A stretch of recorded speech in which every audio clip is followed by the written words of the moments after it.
So hello at sa mga J-Vlog, welcome ulit sa panibagong video, and for today's video, another phone comparison na naman tayo. And this time, ang topic natin is iPhone 13 Pro Max versus the iPhone 14 Plus.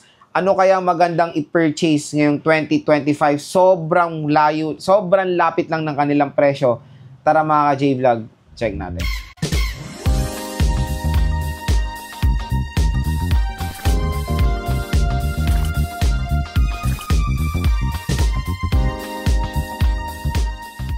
So yun mga J-Vlog, another phone comparison na naman tayo, and this time, dito tayo sa magkalapit na malulupit na iPhone. So iPhone 14 Plus versus the iPhone 13 Pro Max. So meron tayo ditong 14 Plus. Ayan. So yung iPhone 13 Pro Max, wala pa ako na-purchase ngayong 2025, pero may na-purchase ako ng 2024 niyan. Pero ito, 2025 ko na-purchase itong 14 Plus. So yun, usapang ano tayo, 14 Plus and 13 Pro Max. Since ito kasi dalawang smartphone na to ay hindi sila nagkakalayo ng presyo. Pero meron akong 13 Pro, kunin ko na lang. Ganito rin naman ang itsura ng 13 Pro Max, kaya wag mag-alala. At ito yung 14 Plus. So when it comes kasi sa sa build quality ng 13 Pro, syempre mas mas premium dahil or 13 Pro Max, mas premium siya dahil stainless steel design. So dito sa ating video, pag-uusapan natin kung ano ba maganda i-purchase. Again sabihin na natin 13 Pro Max to, kasi wala tayong 13 Pro Max eh. So 13 Pro Max, tapos 14 Plus. Marami rin kasi nagde-decide when it comes dito sa dalawang smartphone na to, lalo na is hindi po sila nagkakalayo ng price. So, saan muna tayo bibili ng mga legit iPhone? Syempre, wala nang iba kundi sa nire-recommend nating shop, ang CMB Gadget Stall XA07, ngayong February 2025. So, yung usapang iPhone 14 Plus muna tayo. 14 Plus is release yan noong year 2022. Ito po yung kauna-unahang iPhone na merong Plus version sa 6.7 inches sa screen. So, 14 Plus, yung utak kasi nito is pareho lang sa 13 Pro Max. Kaya marami ring nagde-decide ano bang maganda. Ako rin, nung binili ko tong 14 Plus, syempre, inano ko rin yung buying factor ko kung unahin ko ba yung 14 Plus o 13 Pro Max. Syempre, meron tayong ganyang factor, pero i-review rin naman natin yung 13 Pro Max. So, usapang price nga, 2022 to na-release na meron tong presyo na nasa 65,000 to 70 plus ang presyo ng iPhone 14 Plus ng year 2022. So, super duper expensive itong 14 Plus. In the other hand, yung iPhone 13 Pro Max sa release to ng 2021 na merong SRP to na 75,000 pesos for the 128GB to 80,000 plus ang price range ng 13 Pro Max ng 2021. So, sobrang expensive ng 13 Pro Max before. Pero ngayon, 2025, sobrang mura na lang po ng mga iPhones na to. Ang 13 Pro Max, makakuha na lang kayo niyan sa halagang 30,000 pesos to 31,000 pesos for the 128GB. 256, makakuha na lang kayo niyan ng wait lang, gagamitin ko yan. Makakuha na lang kayo niyan ng 33 to 34,000 pesos for the 256 sa iPhone 13 Pro.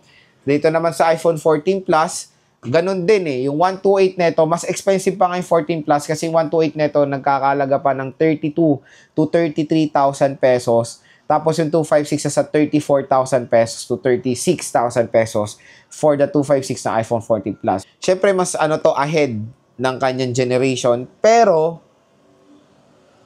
hindi siya nagkakalayo ng specs sa 13 Pro Max. Kaya ito yung magandang buying decision dito na mas mura pa yung 13 Pro Max na Pro model last year, tapos dito yung base model na mas malaki ng kina next year. So ano ba ang kanilang difference? Ano ba ang magandang bilhin?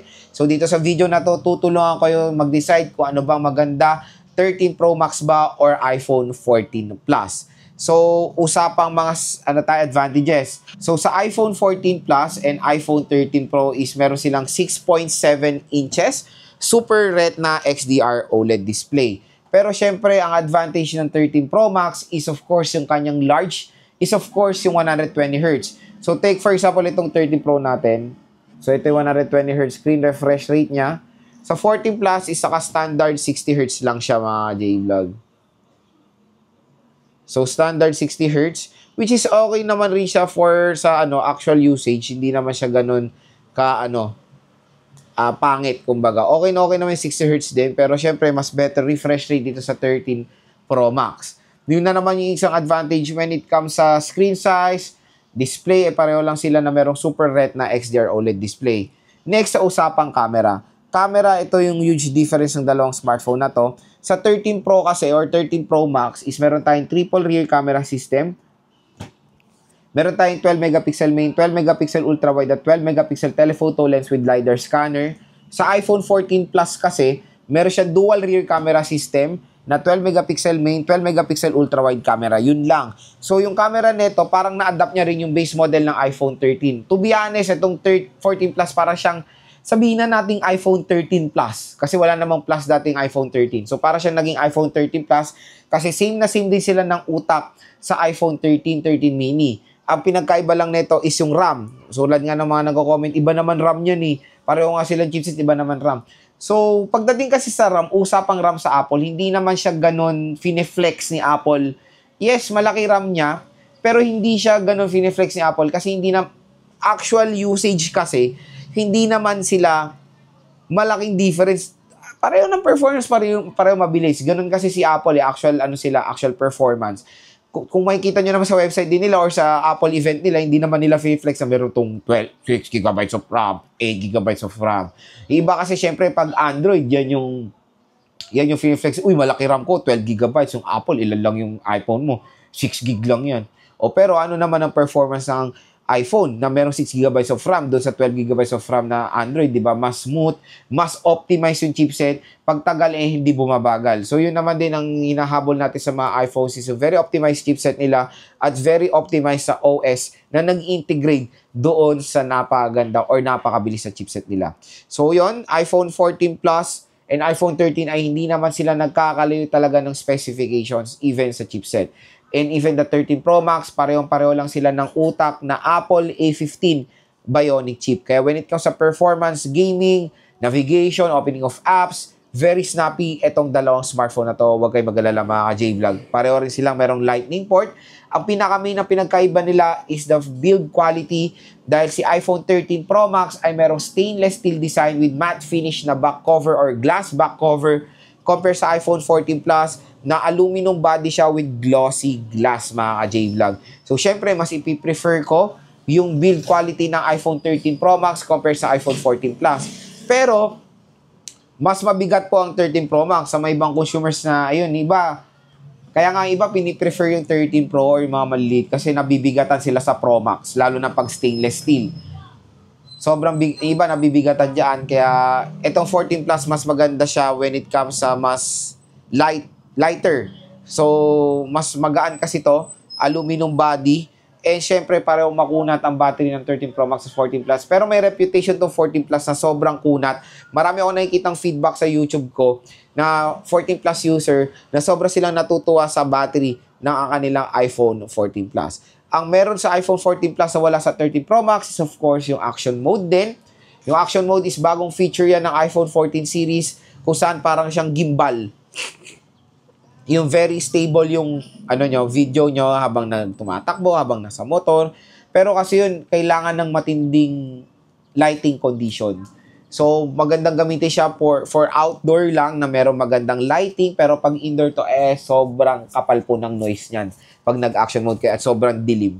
So, yun, when it comes sa action mode kasi to be honest, depende sa consumer yan. Ako kasi, bihira ko lang nagagamit yung action mode. Mas importante pa rin sa akin yung cinematic mode na meron dito sa iPhone 13 Pro Max.